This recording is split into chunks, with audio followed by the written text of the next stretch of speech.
शिक्षा के क्षेत्र में रोज अखबारों में हम लोग पढ़ते हैं, देखते हैं और ये समझने का प्रयास भी करते हैं। खबरों के माध्यम से हमसे जुड़े रहने के लिए YouTube पर हमारे चैनल को सब्सक्राइब करें और बेल आइकन को दबाकर घंटी बजाएं। कि जो दिख रहा है वह कितना सच है। अभी कुछ ही दिन पहले एसर का रिपोर्ट उसको हमारे माननीय मुख्यमंत्री जी ने रिलीज़ किया था। जब हम उस रिपोर्ट को देखते हैं और जिस व्यवस्था को देखते हैं तो ये समझ में आता है कि कितना बड़ा गैप है, कितनी दूरी है दोनों के बीच में। कई चीज़ें हैं जो आप सब लोगों को इसकी जानकारी है कि किस तरह से विद्यालयों को मर्जर के नाम पे उसका क्लोज़र किया जा रहा है। यानी 2-3 साल पहले हमने स्कूल शुरू किए थे और आज हम उन स्कूलों को बंद कर रहे हैं इसके नाम पे कि उसको हम अपग्रेड कर रहे हैं, उत्क्रमित कर रहे हैं, लेकिन व्यवस्था वही, संरचना वही, शिक्षक वही, अपने आप को अपग्रेड हो गया। तो ऐसी परिस्थिति में ये निश्चित रूप से महसूस होता है कि हम किधर जा रहे हैं। और ये जो रिपोर्ट है, चाहे वो UDAS 2021 की रिपोर्ट हो या फिर एसर की रिपोर्ट है, जब हम उसको देखते हैं तब समझ में आता है कि ये शिक्षा जगत में किस तरह से अंधकार फैलता चला जा रहा है। अरस्तु ने बहुत अच्छे ढंग से इस बात को कहा था कि शिक्षा से घना अंधकार और कोई हो ही नहीं सकता, और शिक्षा से घना अंधकार, क्योंकि वह इतना घना अंधकार है उससे बाहर निकलना मुश्किल है। कोई बिजली, कोई लाइट उसमें काम नहीं आता। भागलपुर एक समय में हम सब जानते हैं विक्रमशिला विश्वविद्यालय, जहाँ की पूरे विश्व के लोग आते थे और यहाँ पे शिक्षा ग्रहण करते थे। वर्तमान स्थिति में एक बहुत छोटा सा आंकड़ा हम आपके सामने प्रस्तुत करेंगे, उससे समझ में आ जाएगा कि आज भागलपुर कहाँ खड़ा है। हमारे भागलपुर प्रमंडल में, जिसमें 2 जिला आता है, भागलपुर और बांका, इसमें कुल स्कूलों की संख्या 4156 मात्र है, 4156। लेकिन इन 4156 स्कूलों में इसमें लगभग 64% से ज़्यादा, यानी 64.1% स्कूलों में जो उस स्कूल के जो प्रधानाध्यापक हैं या प्रिंसिपल हैं उनको बैठने की जगह नहीं है, बैठने का कोई कक्षा उनके पास नहीं है। 32.2% स्कूलों में खेलने का मैदान नहीं है, यानी बच्चे वहाँ खेल नहीं सकते। 32.2% स्कूलों में उनको अपनी ज़मीन नहीं है, और उसके ठीक दोगुना 64% स्कूलों में, 64% स्कूलों में खेलने का मैदान नहीं है, और वो बच्चे कक्षा में ही अपना जो भी कक्षा है उसमें खेलते हैं।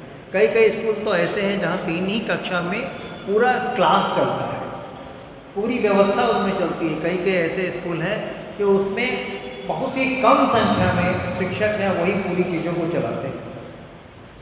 30% से अधिक स्कूलों में भागलपुर प्रमंडल में लाइब्रेरी नहीं है। उससे भी बुरी स्थिति ये है कि 94.7% स्कूलों में लाइब्रेरियन नहीं है।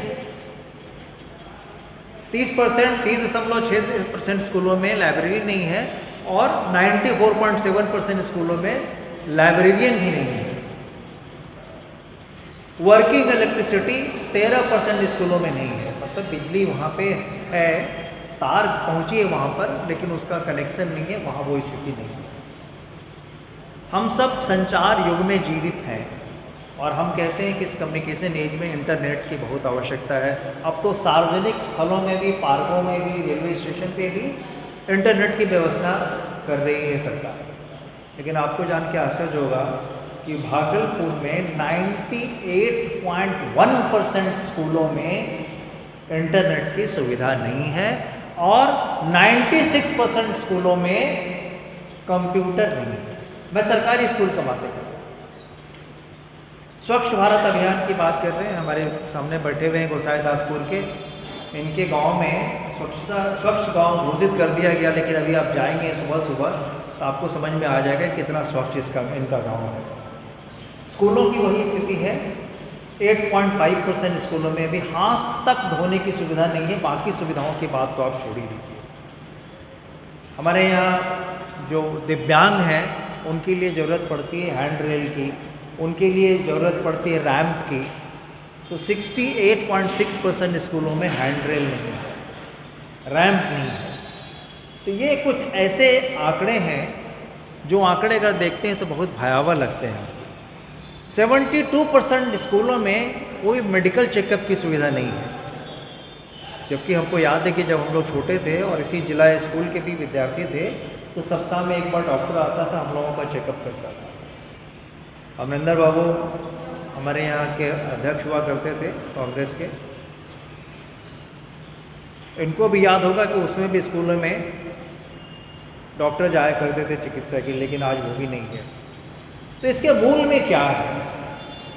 इसके मूल में मात्र एक चीज़ है जो बहुत महत्वपूर्ण है, वो यह है कि किस तरह से संस्थागत जो संस्थाएं हैं, खास करके सरकारी संस्थाएं, इन सारी संस्थाओं को कैसे कमज़ोर किया जाए ताकि जो प्राइवेट इंस्टीट्यूशंस हैं उनको बल मिले, उनको ताकत मिले, और जिस जो धीरे धीरे जो सरकारी व्यवस्था का खोखला होता चला जाए और कल हम कहेंगे कि व्यवस्था नहीं है इसलिए इसको हम मर्ज कर रहे हैं, इसको हम बंद कर रहे हैं।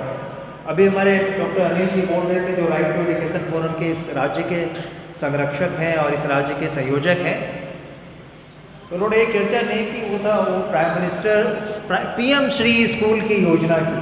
अब वो आ रहा है, आपको जान के आश्चर्य होगा कि एक प्रखंड में 2 ही PM श्री स्कूल होंगे, 2 होंगे 10, 2 मात्र स्कूल होंगे PM श्री स्कूल।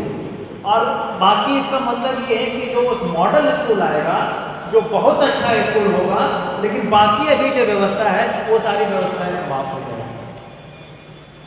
तो यह जो कलम सत्याग्रह है, यह मंचों का मंच है, इसमें कई संस्थाएं मिलकर आगे जुड़ी हैं और ये एक नॉन पॉलिटिकल प्लेटफॉर्म है जो इस आवाज़ को उठा रहा है पूरे राज्य में कि किस तरह से जो अभी जो वर्तमान समाज में जो विमर्श का, राजनीतिक विमर्श का जो मुख्य मुद्दा है उसमें बदलाव आए और उस राजनीतिक विमर्श का मुद्दा शिक्षा हो, स्वास्थ्य हो, जो बहुत आवश्यक है। अभी हम लोग सबसे पहले शिक्षा को लेकर चल रहे हैं क्योंकि शिक्षा ही विकास की मूल धुरी है, और अगर शिक्षा सही ढंग से होगा तो बाकी चीज़ें खुद ब खुद रास्ते में चली आएंगी। और उसके लिए हमको सरकारी संस्थाओं को मजबूती प्रदान करनी होगी, और अगर हम सरकारी संस्थाओं को कमज़ोर करेंगे, अगर हम सरकारी संस्थाओं को मजबूत नहीं करेंगे तो निश्चित रूप से जो भयावता अभी समूचे देश को, जिसको हम महसूस नहीं कर पा रहे हैं। एजुकेशन, शिक्षा एक ऐसा विषय है जो हमसे आपसे सबसे संबंधित है, जिसको आज उसकी तपिश, उसकी आग आज हम महसूस नहीं कर पा रहे हैं, जो कल हम महसूस करेंगे जब हमारे बच्चे, हमारे पोते वो दर दर को भटकेंगे इस शिक्षा को प्राप्त, कहाँ से वो शिक्षा मिले। निजी स्कूलों की आप बात करते हैं, बहुत अच्छी बात है, हमें उससे कोई विरोध नहीं है, लेकिन सच्चाई अगर जाके देखेंगे, निजी स्कूल में पढ़ाने वाले गार्जियन से अगर आप जाके पूछेंगे तो उनसे पता चलता है कि हमारा बच्चा तो फलाने यहाँ पढ़ता है, लेकिन हर महीने जो है इस नाम पे, कभी उस नाम पे इतने पैसे वसूल होते हैं कि बहुत मुश्किल हो जाता है। इस कोरोना काल में जो स्थिति हो गई, जो बच्चे खास करके सरकारी विद्यालय से जो पढ़ाई करने के लिए नहीं आ सके, उनके पास वो मोबाइल भी नहीं था, क्या उनकी स्थिति थी? किसी ने इस पर सोचा? हम सब लोगों को यह महसूस करना पड़ेगा कि शिक्षा एक आपात स्थिति है, एक इमरजेंसी है, वो हम सब के लिए है, और जब तक हम उस शिक्षा को प्राप्त नहीं कर सकते हैं, को प्राप्त नहीं कर लेते हैं, उसकी व्यवस्था को सही नहीं कर लेते हैं, उसके व्यवस्था को ढंग से नहीं कर लेते हैं जहाँ की सही शिक्षा हमारे बच्चों को, हमारे आने वाली पीढ़ी को मिल सके, तब तक कुछ नहीं होने वाला है। बाकी सारा छल है। आज कहीं भी कोई भी चर्चा कीजिए, हर गली, हर मोहल्ले, हर चौराहे पे एक ही चर्चा मिलेगी। चर्चा ये करनी है कलम सत्याग्रह का जो जन्म हुआ इसी के लिए कि हर गली, हर मोहल्ले, हर चौराहे पे लोग बात करें शिक्षा की कि यहाँ तो इस व्यवस्था बहुत खराब है। इसमें हमारी भी जिम्मेवारी है और आपकी भी जिम्मेवारी है। आपको ये देखना पड़ेगा कि आपके प्रखंड में, आपके गांव में, आपके बगल में जो संस्थाएं चल रही हैं, सरकारी संस्थाएं, सरकारी स्कूल, उसकी क्या व्यवस्था है, कैसे उसको ठीक किया सकता है। क्या हम लोग कभी वहाँ धरना पे बैठ सकते हैं कि यहाँ शिक्षक नहीं आ रहे हैं? क्या हम लोग बैठ सकते हैं कि यहाँ मिड डे मील हो रहा है वो भी सही ढंग से नहीं हो रहा है? क्या हम लोग इसके लिए बैठ सकते हैं, आवाज़ उठा सकते हैं कि यहाँ शिक्षा सही ढंग से नहीं हो रही है? आवश्यकता इस बात की है कि कैसे शिक्षा सबके मूल में आए, सबके जड़ में आए, तभी हम ये कहेंगे कि हमारे समाज का समुचित विकास हुआ। अन्यथा विकास एक कोरी कल्पना आज भी है, वो कल भी रहेगा।